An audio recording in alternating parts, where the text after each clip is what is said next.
Welcome to this holiday edition of the Silver and Black Show. In this week's overview brought to you by Hawaiian Airlines, Jim and I get you ready for a divisional matchup against the Los Angeles Chargers. I sit down with breakout tight end Darren Waller, and we head out with linebacker Tyre Whitehead on a very generous shopping spree. All that and more on the Silver and Black Show starting right now.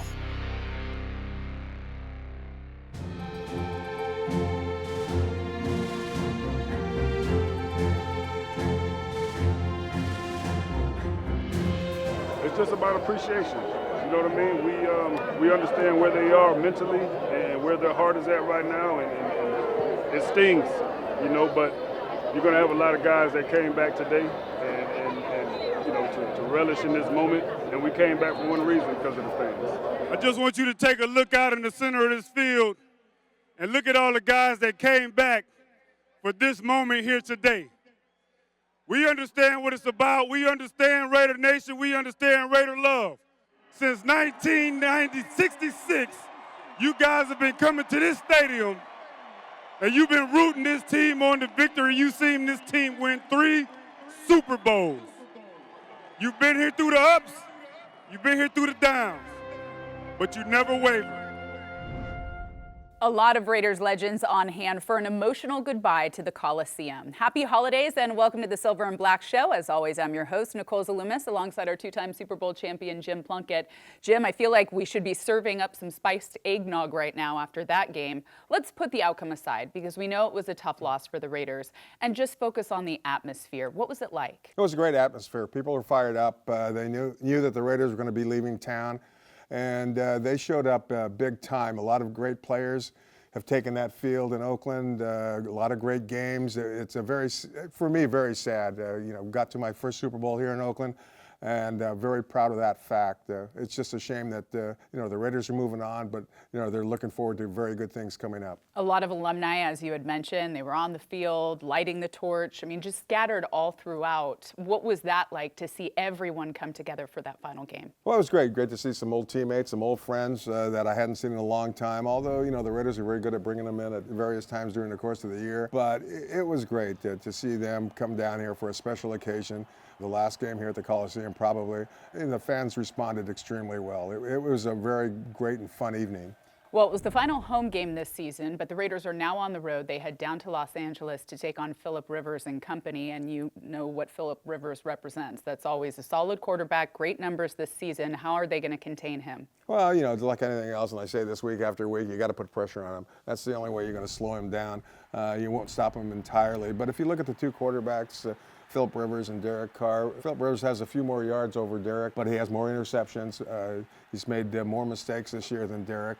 And, that's going to come into play somewhere down the road. Do you think that Philip will be focusing on the fact that this could be the last time that he faces the Raiders, or is this just business as usual for him? I think it's just business as usual. It's within the division. They're going to go at it. Tooth and nail. It was a close game the first time, 26-24, and I expect that kind of game again. Well, business as usual for him is finding some very talented targets, starting with Keenan Allen. He has garnered 25% of Rivers' passing attempts this season. And he's a great player out of Cal. He's a big play guy. He makes things happen down the field, and that's what you're looking for. And Rivers is the guy to get it to him. He throws the long ball extremely well. What about the running backs? How do you slow them down in Eckler and Gordon? Well, you do what you can. I think the Raiders against the rush have been doing very well this year, especially lately. And I see them continue to do that, putting more pressure on Philip Rivers to throw the ball, because if we can slow down that running game, you're going to force them to pass and hopefully put that in a good situation for the Raiders. Well, it's funny, you look at Austin Eckler, and right now he leads all NFL running backs in receiving yards at 892. So it's obviously not just what he does on the ground, but being kind of that dual threat for Philip Rivers. Oh, yeah, big time. And they use him extremely well. They get him out of the backfield. They isolate him. Sometimes on a linebacker. They know what they're doing offensively. And, Eckler is a great receiver, as you mentioned, 800 yards in the air, 500 yards on the ground. Just a tough guy to stop. But the Raiders are going to have to find a way.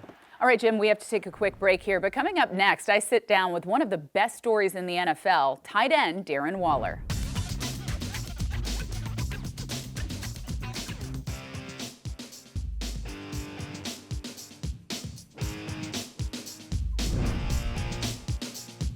The Silver and Black Show is brought to you by Hawaiian Airlines. Hawaii starts here.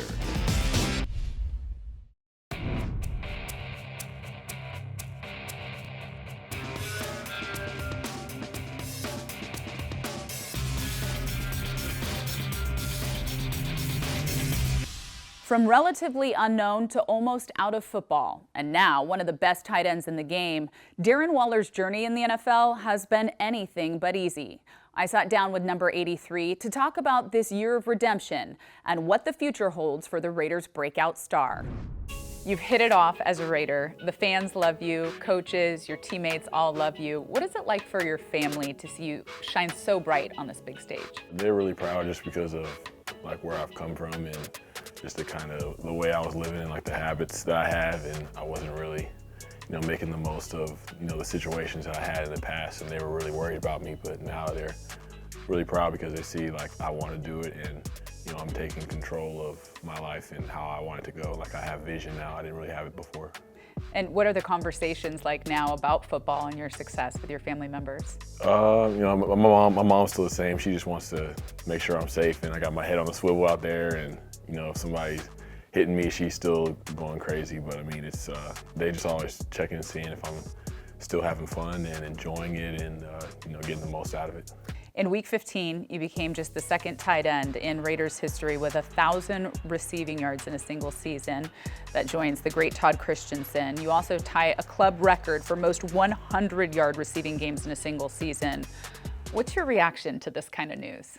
It's all like new territory because I never really had like the production like that from any level, honestly. So it's awesome to be in the conversation with the Todd Christensen and great Raiders players. So it's an honor to even be in that conversation.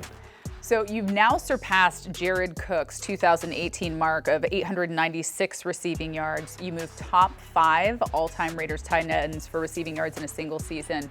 This comes after you got that contract extension in October. So how does it feel to be that guy for the Raiders? It feels good. I'm just trying to be the same person, not let any kind of money change me.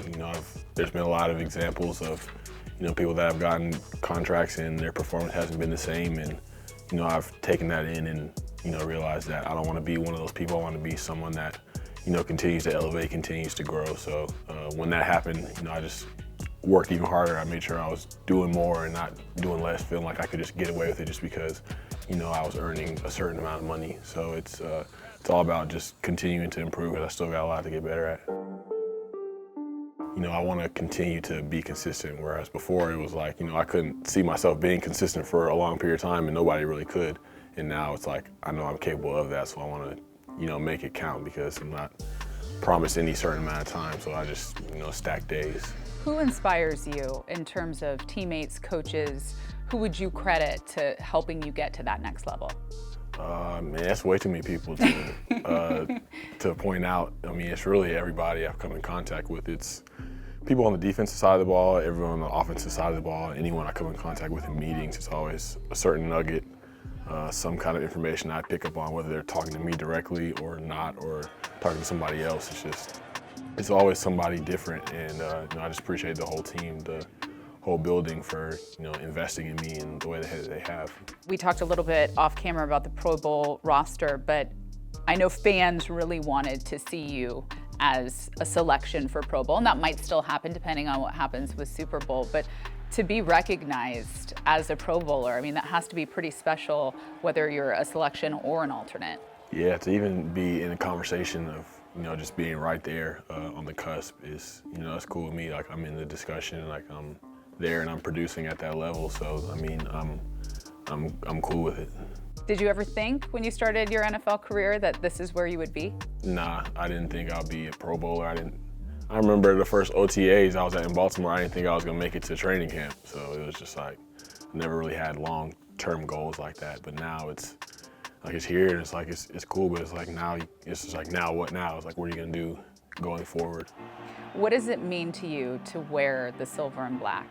To represent in the small amount of time that I've been in Oakland, I just try to, the legends are always around, the great players are always around talking to us and being really personable. So that means a lot. And it's like, okay, I want to do things at the level that they have, and they kind of inspire us to do the same. So just kind of carry that forward. For me, when I look at the organization, they give people chances that some would not. Right. And look, they saw a star in you, and then they put you in a great room of tight ends, and look where you are right now. I can't think of a better fit for you. Yeah, I mean, ever since like the first day I came in here, we didn't even go over plays right away. They just introduced me to people in the building that they knew I would have to have relationships with to just, be myself here, like just be okay as a person before we even got to any kind of plays. So once I saw that happen, it was just like everything clicked, like, okay, this is gonna work, because I know I'm not gonna mess this up this time. So it's like I knew it would work. And who are some of those people that you would consider mentors or helping you along the way? Are those coaches or those players? Yes, coaches, definitely Frank. Like, we talk about just anything in life that comes up. The player engagement, like Montel and D'Angelo, Dr. Castro, team psychologist. And I really, Coach Cable introduced me to his son. His son is, connected in the recovery community around here. So they really made me feel like I was at home, like as soon as I got here. So just a variety of people all trying to help you succeed. Looking at that tight end room, because I did interview all of you guys a couple weeks ago, and you're so much fun to be around. That's rare in the NFL. What makes you guys such a tight unit? I feel like just everyone, first and foremost, we're all like kind of like polar opposites of each other, but like opposites really do attract, and it's just like we kind of bring like this energy to each other, and we all want to perform well. We all take our craft seriously, like the details of our assignments, and we know, like, since we do that and we're so honest with ourselves as far as like when we make mistakes and not having any ego, that allows for it to really be a fun environment and allows for a lot of growth, but and a lot of laughter at the same time. So it just makes for, an environment where you can't help but become like a better player and a better person. Does the thought cross your mind that you're wearing these colors for a reason, the silver and black? Yeah, I mean, I feel like I'm on this path for a reason. Like, I'm still playing football for a purpose. I remember when I was suspended, I didn't even really know if I wanted to come back, but I just feel like there's a purpose for me being here, and it's bigger than me. It's bigger than just what I can gain out of it. And this is a great place for me to, tell my story and just showcase the fact that I'm grateful for where I'm at, and I'm trying to take advantage of every opportunity now, and going to our new home where people view that area in a certain type of way. It's like, why not show people that you can really just be yourself and do whatever you want to do. You don't have to, you can stand in the face of temptation and still be strong and live your life however you want to live it.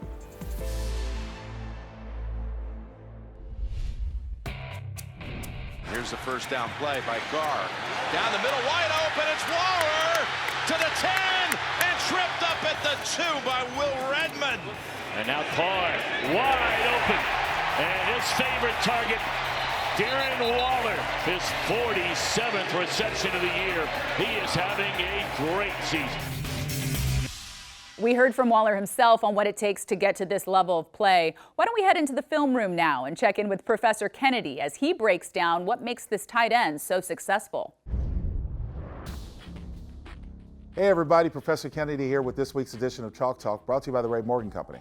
Now, I know the spirit's a little down coming this holiday season, but we've had a few bright spots. And one I'd like to focus on is Darren Waller, number 83. He's having a wonderful season. You've seen countless times Derek Carr's gotten the ball to him, and not since 1986 have we had a tight end that has been over 1,000 yards. Darren's already achieved that, and he's 16 receptions away from breaking the tight end's all-time record with the Raiders of Todd Christensen. Looking forward to the rest of the season. I think that 83 is going to be a pivotal part of the Raiders' future, but he's also having a tremendous year. So let's take a look at some of his highlights that he's had so far. So play number 1, let's draw your attention to Darren at the bottom of the screen. He's got press man coverage with a high safety. Typically, your quarterback is going to stay away from throwing a fade route, but in this instance, Darren's going to get great separation on the corner and use his athletic ability on a nice pass by Derek to make a big catch in the Monday night game against the Broncos. Let's take a look. Derek sees that he's got a high safety, clean release by Darren, and it's a nice touch pass. Now the safety is frozen for some reason, but he's late to respond. Look at the separation that Waller is able to come down with the football. Gets 2 feet in bounds, nice catch.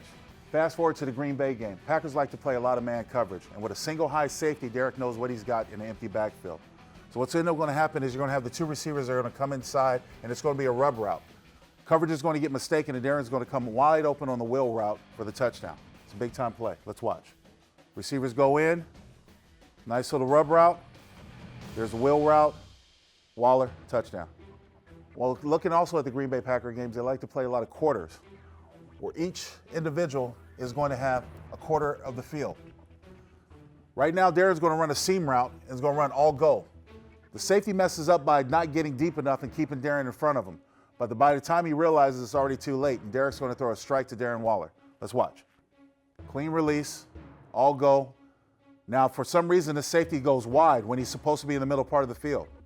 Since he comes off the hash mark, it's an easy pitch and catch. Turns on the speed and gets down by the goal line.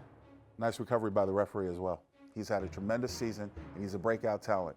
The future is going to be up for this young man because he's a valuable guy. He's hard to cover from linebackers and safeties because of his size, and more importantly, from his speed. If you commit a corner to him, you'll have other guys that are going to get open. Well, that does it for this week's edition of Chalk Talk. I'll see you next week.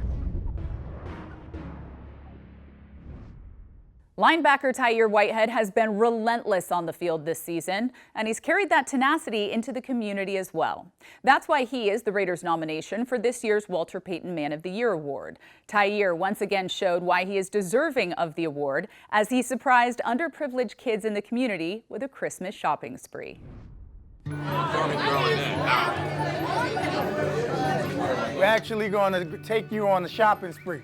Each of you get $200 to go out here and get whatever you want. Oh yeah, I want this. So today, took 40 children out, here at Target in Emeryville to do a shopping spree, just to show them our token appreciation, all their hard work in the classroom, and just to show that, we care for everything that they have going on. And, over there at the Fan First Foundation. So, that's something that's near and dear to my heart, giving back to the community. And I just felt that it was only right. You got it? All right. Got the Nerf gun and Fortnite blaster, bro.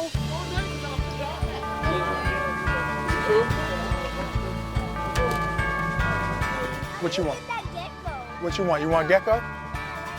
All right, there we go. Right here.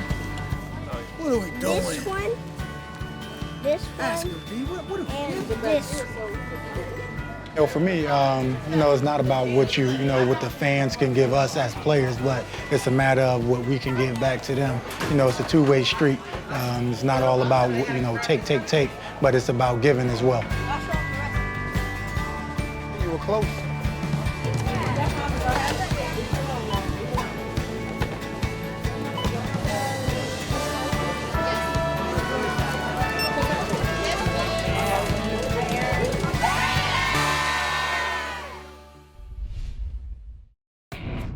To me, he's the best right tackle in the game. Obviously he's a difference maker. If you watch us play in London, if you watch us play against any of the teams that he played against, he's a difference maker. In pass protection, he's a good run player, and obviously he's been well respected by his peers in the league. He definitely makes a difference on the football games, that's for sure. Him and Rodney getting the Pro Bowl, rightfully so. Those guys are two of the best at their position, and Trent.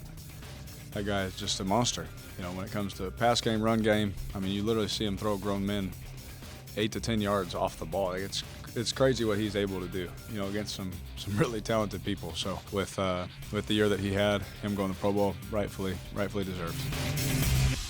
Welcome back to this holiday edition of the Silver and Black Show. Nicole Zaloumis alongside Jim Plunkett. And Jim, the Pro Bowl selections were made on Tuesday.